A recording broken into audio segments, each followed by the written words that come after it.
अश्वत्थामा से युद्ध करने। अश्वत्थामा ने अपनी रक्षा के लिए ब्रह्मास्त्र का प्रयोग किया। अर्जुन भगवान की शरण में गए। भगवान ने कहा तुम भी ब्रह्मास्त्र चलाओ। अर्जुन ने ब्रह्मास्त्र छोड़ा।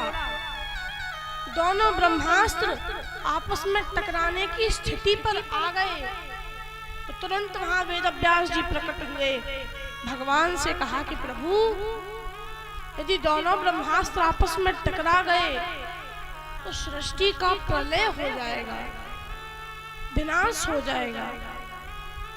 भगवान ने अर्जुन से कहा वापस लो। अर्जुन ने अपना ब्रह्मास्त्र वापस लिया, परंतु अश्वत्थामा को यह विद्या नहीं आती थी, तो वेदव्यास जी के कहने पर उसकी दिशा मोड़ दी और उत्तरा के गर्भ पर दिशा कर दी।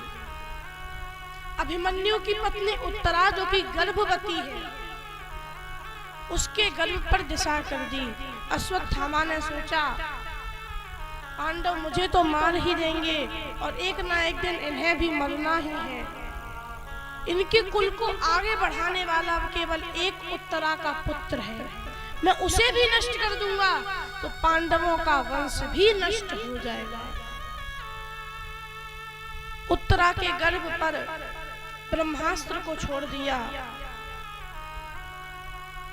उत्तरा ने जब देखा कि ब्रह्मास्त्र मेरी ओर आ रहा है तो गर्भवती है, मन ही मन भगवान की आराधना करती है कि प्रभु पाहि पाहि महायोगिन देव देव जगतपते नान्यम त्वद भयम पश्ये यत्र मृत्यु परस्परम।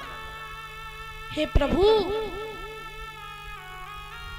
मेरे पुत्र की रक्षा कीजिए, क्योंकि ये केवल मेरा ही पुत्र नहीं बल्कि पांडवों के वंश को आगे बढ़ाने वाला राजा है। इसकी रक्षा कीजिए। मैं बचूं मरूं इसकी मुझे चिंता नहीं, पर मेरे पुत्र की आप रक्षा कीजिए। यदि ये नष्ट हो गया तो समस्त कुरुवंश ही नष्ट हो जाएगा। भगवान ने अंगूठे के बराबर का रूप बनाया, उत्तरा के गर्भ में प्रवेश कर गए एवं अपने प्रभाव से ब्रह्मास्त्र के प्रभाव को भी छीण कर दिया। ब्रह्मास्त्र के प्रभाव को भी छीण कर दिया भगवान ने। अर्जुन ने अश्वत्थामा को बंदी बना लिया, लेकर के आए। द्रौपदी ने कहा ये आपके गुरु पुत्र हैं, ब्राह्मण हैं, इन्हें छोड़ दीजिए। भगवान के भी समझाने पर गीता का एक सूत्र जब याद आया तो अर्जुन ने अश्वत्थामा की दाढ़ी मूछ निकाल ली, उसके सर पर जो मड़ी लगी थी वो निकाल ली और घोर अपमानित करके धक्का देकर शिविर से निकाल दिया। और मैया जब कुंती बुआ को ये पता चला कि भगवान ने उत्तरा के गर्भ की रक्षा की तो कुंती मैया भगवान की स्तुति करने लगी। कुंती मैया ने बड़ी सुंदर स्तुति की है। कहती हैं प्रभु कृष्णाय वासुदेवाय देवकी नंदनाय च नंद गोप कुमाराय गोविंदाय नमो नमः।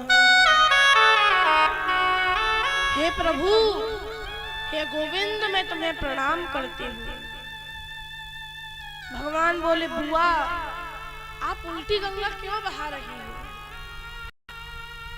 आप बताओ आपको क्या चाहिए, जो चाहिए आप मांगो। तो कुंती मैया ने बड़ी अद्भुत चीज मांगी। क्या मांगा? कुंती मैया ने कहा कि प्रभु विपदः सन्तु नः शश्वत् तत्र तत्र जगद्गुरु। हे जगद्गुरु, हे श्री कृष्ण, यदि तुम्हें कुछ देना ही है तो मुझे विपत्ति दो, संकट दो, दुख दो, क्योंकि जब जब मेरे ऊपर दुख आया, संकट आया, तब तब तुमने आकर के उस दुख का निवारण किया, और जब मेरे ऊपर सुख आया तो तुम मुझे छोड़कर चल दिए। सुख के माथे सिल पड़े जो हरि हृदय से जाए, और बलिहारी बा दुख की जो पल पल नाम जपाए। हे गोविंद, यदि कुछ देना है तो मुझे दुख विपत्ति दो। भगवान बोले, मैया आपने आज मुझसे वो मांग लिया जो मेरे पास है ही नहीं। मैं दुख आपको दे ही नहीं सकता। आपने सत्य में बड़ी अद्भुत चीज मांगी। बाकी लोग सुख के पीछे पड़े हैं, परंतु जितना सुख पाने के लिए प्रयत्न करते हैं उतना ही दुख रूपी दलदल में गिर जाते हैं। कोई सुख नहीं पा पाता, और आज आप खुद ही दुख मांग रहे हैं। अब एक बार राजा युधिष्ठिर बड़े चिंतित थे, रुदन कर रहे थे कि मैं ही अपने भाइयों को मार करके ये राज्य कर रहा हूँ, मुझसे बड़ा अधर्मी और कौन होगा। भगवान ने समझाया पर इनके समझ में ना आया। गीता का उपदेश दिया परंतु इन्हें समझ में ना आया। अर्जुन को समझ में आ गया था, क्योंकि